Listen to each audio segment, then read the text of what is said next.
Hi, I'm BJ Daniels. I'm one of the Associate Program Directors responsible for assessment in the Core Internal Medicine program here at the University of Alberta.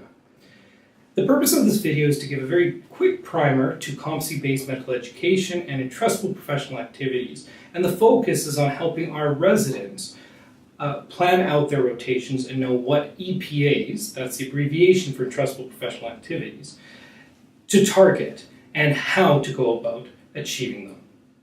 But first, the essence of competency-based medical education is simply about trust. Can we trust a resident to do a certain task? And at its heart, the only way we can truly trust a resident is that we've actually observed them do it. An example is goals of care discussion. Currently, we often implicitly just trust our residents to be able to do this, but under competency-based medical education, we will need a certain amount of observations of a resident actually doing this in order to trust them. That's a more discrete task. Another EPA is the ability to safely admit and perform initial management of an acute patient coming in through emergency department. So those are two examples of EPAs, which are essentially large competencies that are very important in an internal medicine residency program. Now, for those who've been around long enough, you've heard of the mini CEX, which is essentially just a targeted assessment in the workplace of a discrete skill. Really, entrustable professional activities are in many ways built on these workplace-based assessments. In our program, we're just going to shift the name from mini CEX to EPA observation. They really are the same thing, but we're going to call it EPA observation to make it clear to everyone that's what we're building a foundation towards. The other change that our residents that are currently using can expect is we have been asking you to do one a week, and we'll continue to ask you to do that. And that's probably about the right number so that as you grow and reach the competent level, you'll have enough observations to demonstrate competence. But in addition, we used to have two generic forms, a case review and an observed skill. Instead, what we're going to be designing is discrete forms for each entrustable professional activity. Most have just one link to it, some have a couple, like the example you are going to see today. And with that, we're going to turn over to the next part of this video. Okay, so today I start the urgent access pre-op clinic. So let's find this. So general internal medicine, pre-op clinic, okay, perfect. So here are my objectives, that's fine, okay. There's the ITER. Okay, perfect. EPAs. So, looks like there's 3 of them. Let's check out this first one. So, assessing patients with complex chronic diseases.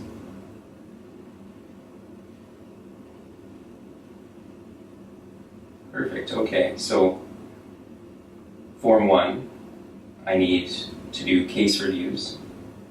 And it looks like I need 12 of these. And Form 2 is patient education. Okay, so this needs to be directly observed, and I need 5 of these. That's perfect. Okay, let's check these out. So this is Form 1. Okay, so I just pick my case, put in a description, get my preceptor to fill it out. Looks pretty straightforward.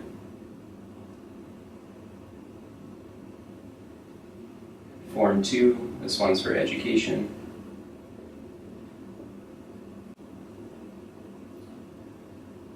Okay, so it looks like I need 1 from faculty and 1 from another health professional, and then at least 3 from patients or family. Okay, that's good to know. Okay.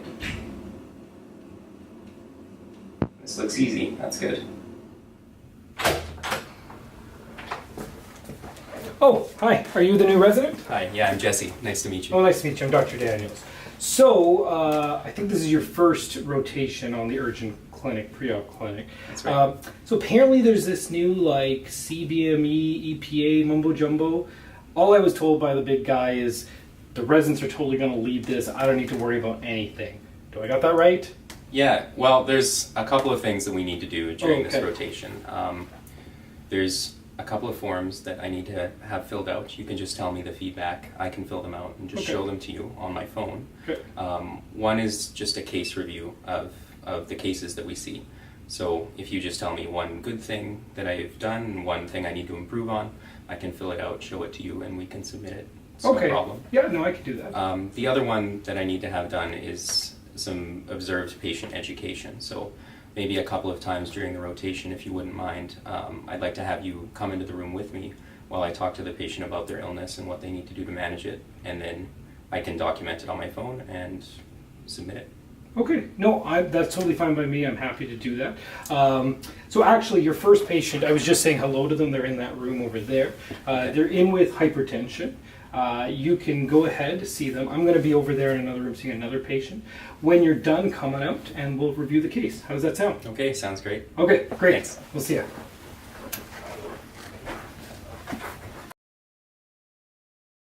Analysis, TSH, ECG, and they've all been normal. So, in summary, Mr. Smith is a 65-year-old male with a BMI of 35. He comes in with what I think is essential hypertension. He's had systolic blood pressures in the 160s, despite being on perindopril and hydrochlorothiazide. Okay. There's no signs of end organ damage, and his workup for secondary causes of hypertension, like renovascular disease, pheochromocytoma, and endocrine disorders, have all been normal. So what I'd like to do is add amlodipine to his regimen, and we can follow him in our clinic. Okay. That sounds great, Jesse. I really like your approach. The one thing maybe I'll ask is, you said his BMI was 35. That's right. Did he have a big neck? He did. Yeah, Okay. he did. Do you know why I'm asking? Yeah, I forgot about sleep apnea. Right. Yeah. Okay. So what we'll do is we can go in there. You can finish off the history with sleep apnea stuff. Because if it's concerning, what might we do? So in that case, if he does have signs of Yeah. sleep apnea, I'd like to refer him for a sleep study. Right. Exactly. But I still agree with your plan. So you had asked me to give you feedback. So the good thing is very systematic. You obviously know most of the secondary causes. You told me all the complications. So that was great. So keep doing that for hypertension, secondary causes, and end organ damage. Okay. The only thing I would change is, as we've discussed, don't forget about sleep apnea. Sure. It's very common. Okay? Okay. All right, why don't we go in there? You can finish off the sleep apnea history, and then you can explain the plan to the patient. Sure. Sounds Okay. great. Let's go ahead. Thanks. Okay.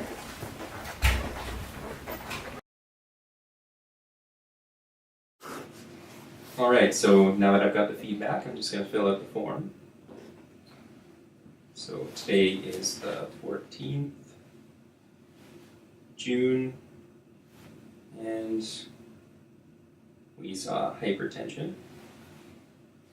So this was a 65-year-old male who was obese with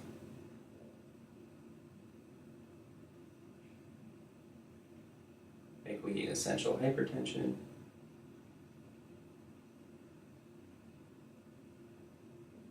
But rule out sleep apnea.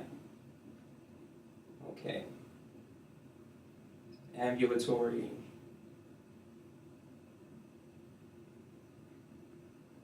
Dr. Daniels. Perfect. So he did need to change one thing. So I had a good systematic approach.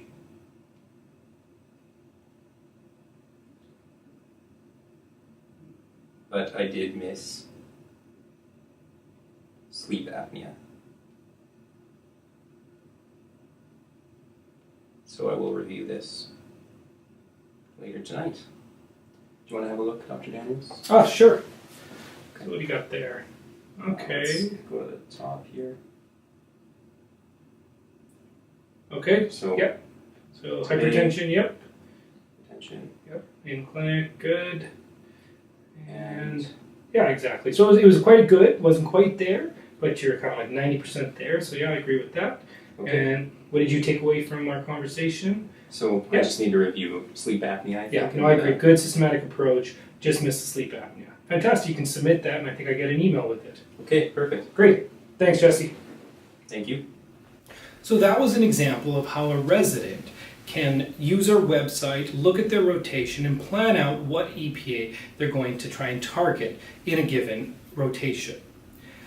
The basic principles are You first plan it out, then ask your clinical preceptor, and in some circumstances we can take them from fellows or residents, and then actually do them. Do the case review as we always do. We review lots of cases, but try and get observed. That can be trickier, and that's the part of the clinical preceptor that we will be encouraging them to be able to be in the room just for that 5-minute discussion with the patient, goals of care discussion, whatever it might be. So plan, ask, and then do. I hope that gives you a good approach to how you might be able to capture your EPAs. If you have any questions for me, feel free to email me at vdaniels@ualberta.ca.